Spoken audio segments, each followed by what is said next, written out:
राज्यातील लाडक्या बहिणींची मकर संक्रांत होणार गोड. 14 जानेवारीपूर्वीच बँक खात्यात जमा होणार 3,000 रुपये.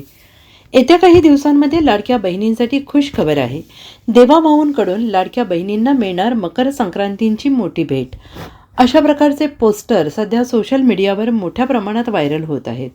येत्या 14 जानेवारीपूर्वी पात्र लाडक्या बहिणींच्या बँक खात्यामध्ये 3,000 रुपये जमा होणार असल्याचा दावा करण्यात येतो आहे. याबाबतचे पोस्टर सोशल मीडियावर शेअर केले जात आहे. तर राज्यातील 29 महानगरपालिका निवडणुकीसाठी 15 जानेवारी रोजी मतदान होत आहे. तर महायुतीतील 2 घटक पक्षांच्या उमेदवारांकडून त्यांच्या सोशल मीडिया अकाउंटवरून येत्या 14 जानेवारीपूर्वी लाडक्या बहिणींच्या बँक खात्यात 3,000 रुपये जमा होणार असल्याचा दावा केला जातो आहे.